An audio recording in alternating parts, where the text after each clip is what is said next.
Welcome to the DFS Army YouTube channel. I am Razzle 11, and you can find me on X at Razzle 11 Grinds. Going to take a look at some pitching for today, the 11th of August. We have a 13-game main slate on tap for us.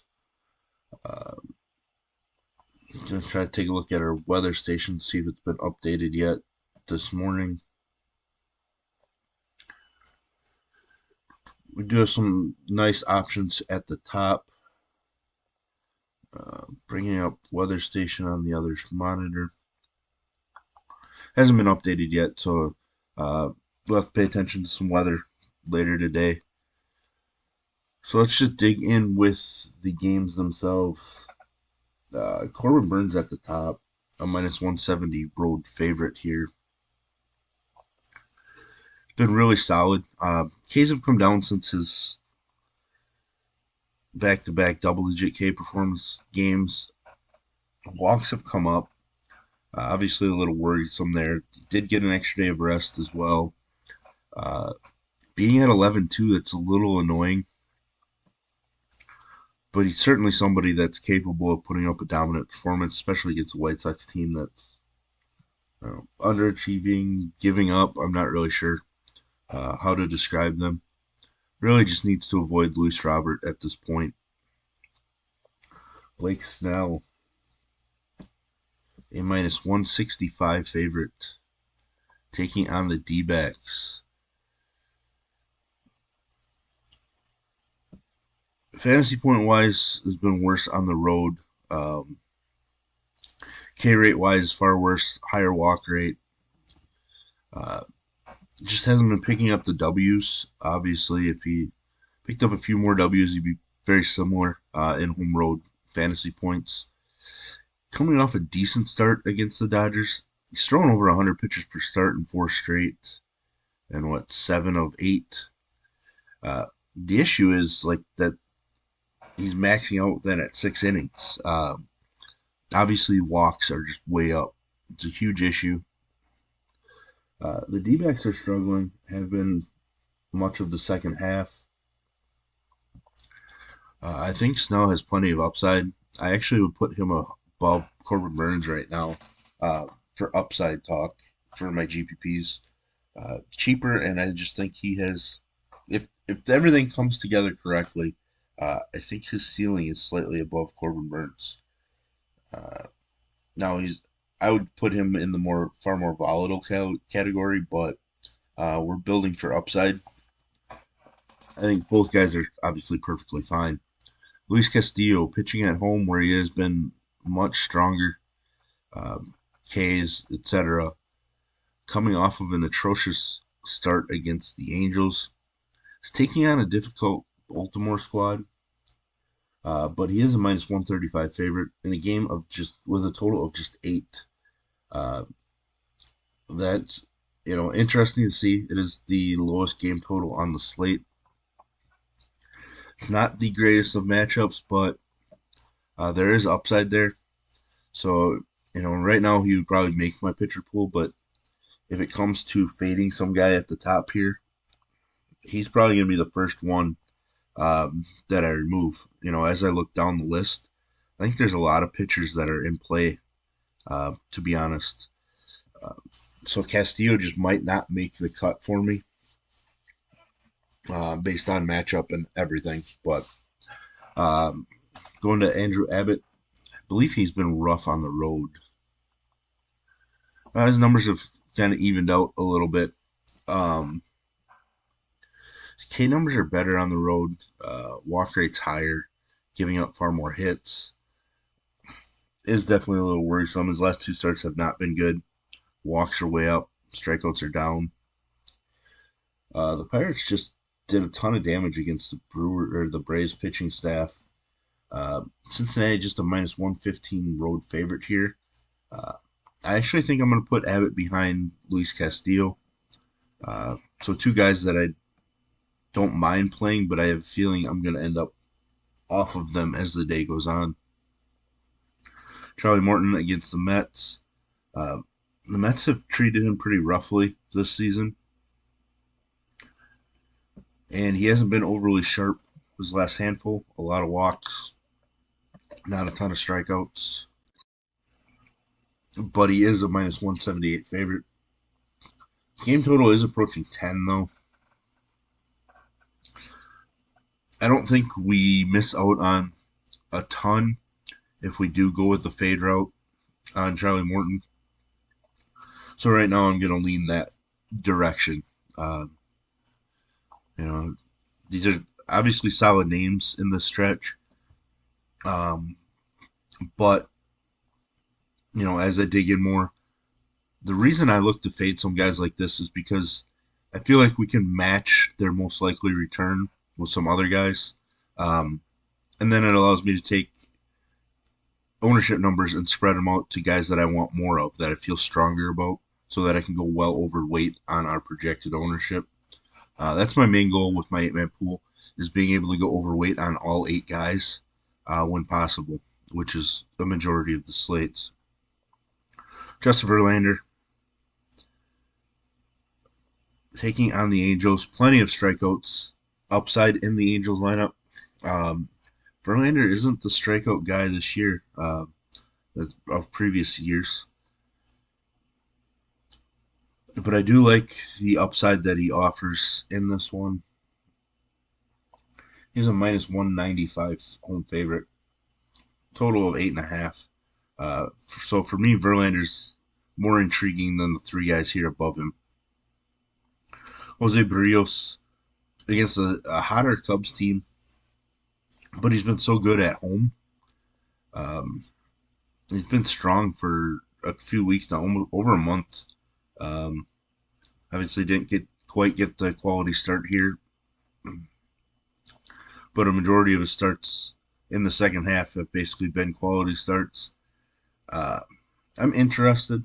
I don't know how heavy I would go. He's a minus 160 favorite in this one. Uh, it's tough. We just haven't really been picking on the Cubs of late with how their offense has been performing. Uh, but I think Brios is in line for a decent start. I definitely would choose him over like Morton and Abbott and probably Castillo. But we're gonna have to make some decisions in this price range as the day goes on. Lance Lynn, 2 starts with the Dodgers. He's allowed 4 runs over 13 innings, 13 strikeouts, 24 plus DK points, roughly. Averaging 24.05 or whatever it is. Has looked solid. We always knew that he wasn't really the guy that was just getting blown up all the time. Or I shouldn't even say all the time, because he had strong starts. Like, it was really just, mid 20s in fantasy points or single digits. Um, it's just a matter of time before things kind of straightened out. I've seen some metrics about his pitch usage since joining the Dodgers. I think they've focused on some different things and eliminated trying to do some other things, and I think it's working. Home runs are going to be an issue, but Colorado is obviously one of the weakest offenses in baseball. Lance Lynn is a minus 335 favorite. Uh, so I will be using plenty of Lance Lynn.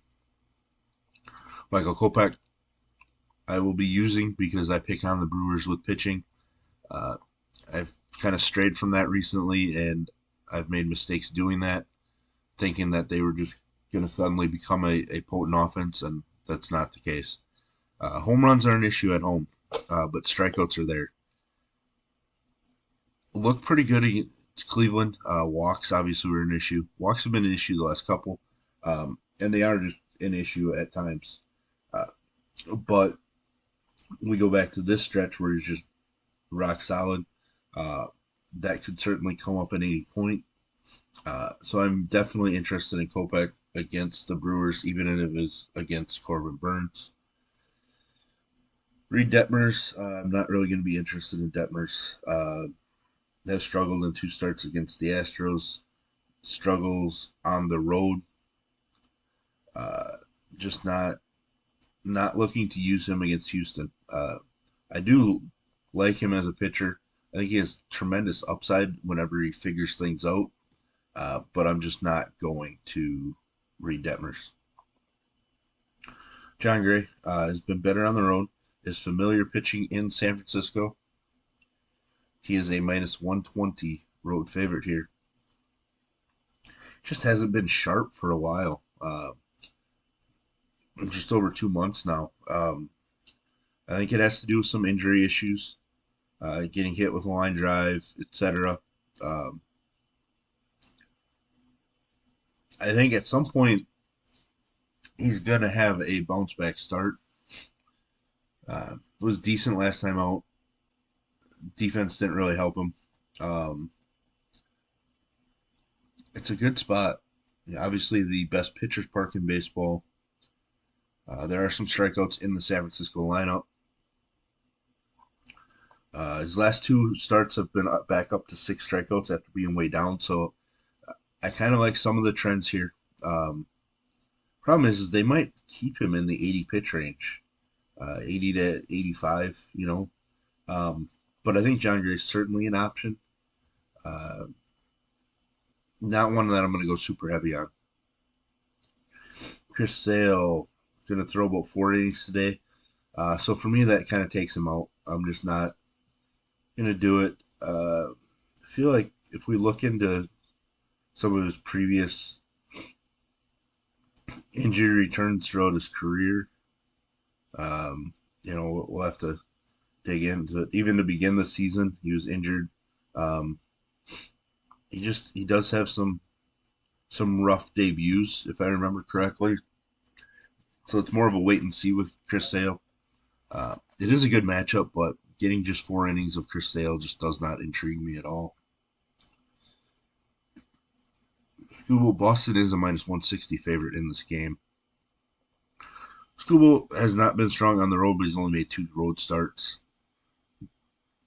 Um, I don't mind him. I don't know if I'm going to get there, but we know that Boston's main lineup is very left-hand heavy. Uh, and obviously Scooble forces them into some platoons, or puts them in at a disadvantage. So I think Scooble has upside. I just don't think we're going to go there. Didn't realize I skipped over Kyle Gibson. Struggled with Seattle the first time he faced them. He's been better on the road, which is definitely intriguing. Low game total. Uh, there's plenty of K upside in the matchup with Seattle, so I'm certainly interested in Kyle Gibson this evening. I actually think I'm more interested in him than John Gray, which is crazy considering he's pitching in San Francisco. Sanchez against Minnesota. Plenty of K upside in this matchup. Uh, Looked atrocious last time out, but has had some strong starts, especially against a difficult Baltimore squad. I'm intrigued enough that I think I'm going to keep him in my pool as like the eighth man in, no matter where I end up cutting things off, just because that K upside against this Minnesota squad is too great to ignore. I do not see a Vegas total yet for this game. Going down the list, I'm not really going to use Oviedo, I don't think. Excuse me. Kind of alternated every other start over the last couple weeks in terms of fantasy points. Well, actually, 4 out of 5. I was thinking this was a single digit one. So he's throwing the ball well. Maybe I'm gonna have to dig in a little more and look at the recent trends for the Cincinnati bats, but he's certainly possible. Right now, I prefer Sanchez over Oviedo. Anyways, not really interested in anybody else coming down this list. Dallas Keuchel, no, just not any strikeouts.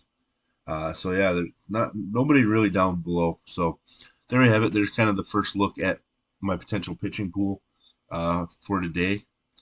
This 13 gamer. If you enjoy what I bring to you, please hit the like button, hit the subscribe button, turn the notification bell on, get that alert anytime we drop videos here at DFS Army. If you want to join us, I will put links in the description below. You can use promo code RAZ, it's RAZ, for 10% off monthly. And as always, best of luck, everybody.